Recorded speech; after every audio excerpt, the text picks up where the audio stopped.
Hello guys, in today's video I will be showing you how to manage the close friends lists on your accounts on Instagram easy and quickly.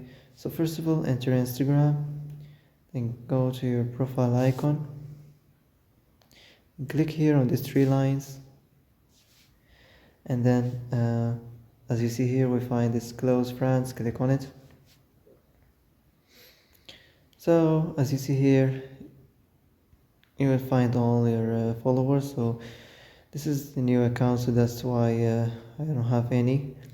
So just select the close friends you want to add to your list and click done, and that's it. That's how to add your close friends easy and quickly.